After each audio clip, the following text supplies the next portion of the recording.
Bienvenidos una vez más a este audio resumen del deseado de todas las gentes. En el capítulo de hoy, la fiesta de las cabañas.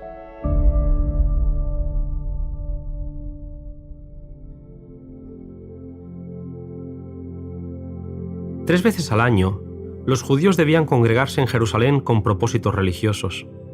Dios quería que estos aniversarios llamasen hacia Él la atención del pueblo. Con tan solo pocas excepciones, los sacerdotes y dirigentes de la nación habían perdido de vista este propósito.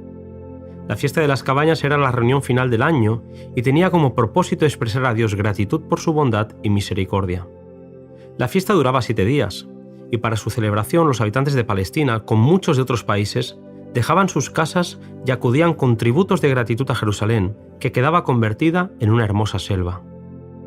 Esta fiesta no solo se celebraba en agradecimiento por la cosecha, sino también en memoria del cuidado protector de Dios sobre Israel en el desierto.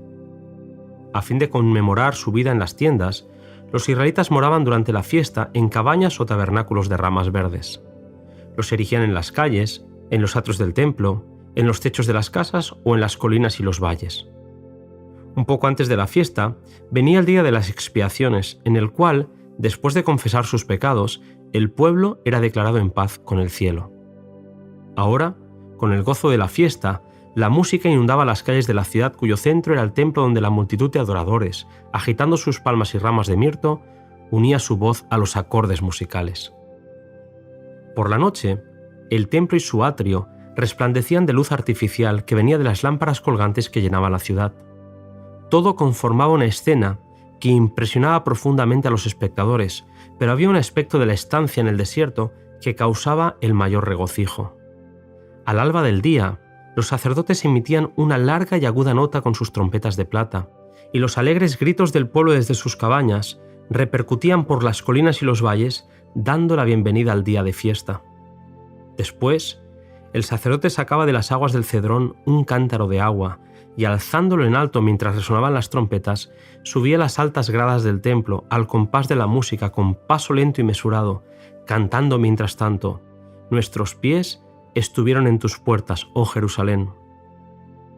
Junto al altar había 2 palanganas de plata, y el cántaro de agua era derramado en una y un cántaro de vino en la otra, fluyendo el contenido de ambas por un caño que comunicaba con el Cedrón hasta el Mar Muerto. Mientras los hijos de José se preparaban para asistir a la fiesta de las cabañas, vieron que Jesús no hacía nada que significase intención de asistir a ella. Para evitar conflictos inútiles con los dirigentes de Jerusalén, Jesús había limitado sus labores en Galilea. Los que le rodeaban interpretaban sus acciones como indiferencia hacia los servicios que habían sido establecidos divinamente y no entendían tal desprecio por las observancias tradicionales. Sus propios hermanos, que no se contaban entre sus discípulos, pensaban que era un error de su parte enajenarse a los grandes y sabios de la nación. Creían que estos hombres debían tener razón, pero a la vez habían visto el carácter intachable de Jesús y aún esperaban que diese una prueba de su poder, puesto que su popularidad halagaba su ambición. Ellos se ofendían porque en vez de buscar un trono temporal, Cristo se había declarado el pan de vida. Quedaron muy desilusionados cuando tantos de sus discípulos le abandonaron. Ellos mismos se apartaron de él para escapar a la cruz que representaba el reconocer lo que sus obras revelaban, que era el enviado de Dios. Para Cristo, el mundo no era un lugar de comodidad y engrandecimiento propio. No buscaba una oportunidad para recibir su poder y su gloria. No le ofrecía ningún premio tal. Era el lugar al cual su Padre le había enviado para realizar el plan de redención. No había de ser presuntuoso, ni precipitarse al peligro, ni tampoco apresurar una crisis. Cada acontecimiento de su obra tenía su hora señalada y debía esperar con paciencia. Sabía que iba a ser blanco del odio del mundo. Sabía que su obra le conduciría a la muerte, pero exponerse prematuramente no habría sido obrar según la voluntad de su Padre. En Jerusalén, muchos habían venido a la fiesta de las cabañas con la esperanza de verle. Preguntaban por él, pero nadie sabía dónde estaba. Por temor a los sacerdotes y príncipes, nadie se atrevía a reconocerle como el Mesías, mas por doquiera había discusiones serenas pero fervorosas acerca de él. Muchos le defendían como enviado de Dios, mientras que otros le denunciaban como engañador del pueblo.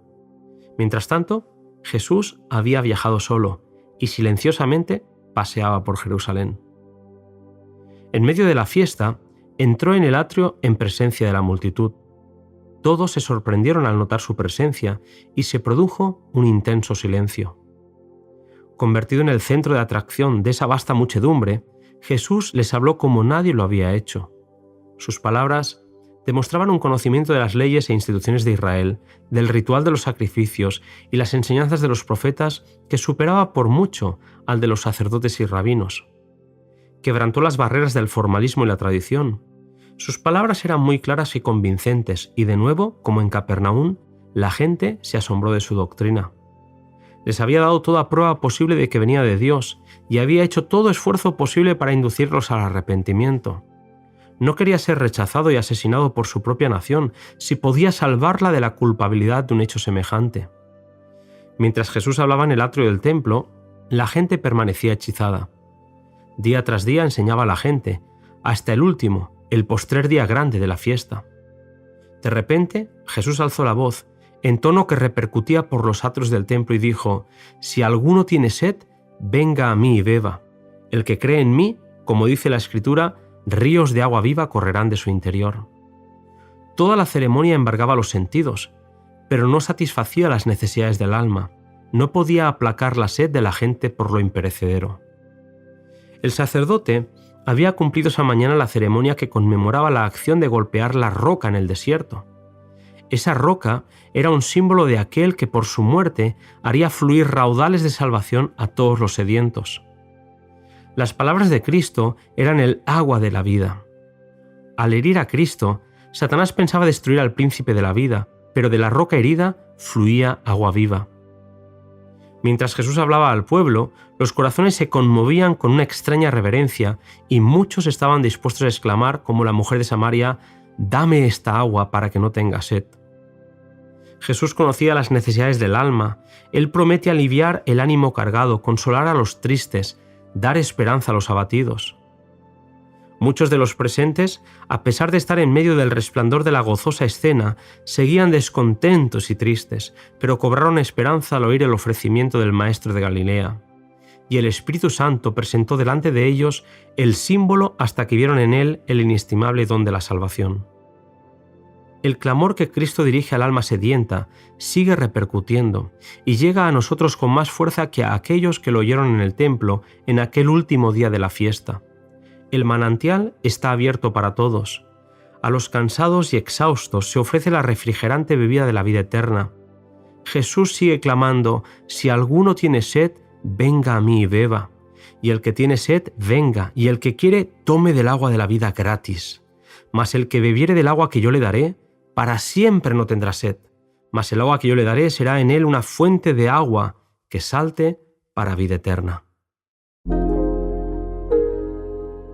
Preciosa promesa, querido amigo, con la que terminamos este resumen. Nos volvemos a encontrar en el siguiente audio, Entre trampas y peligros.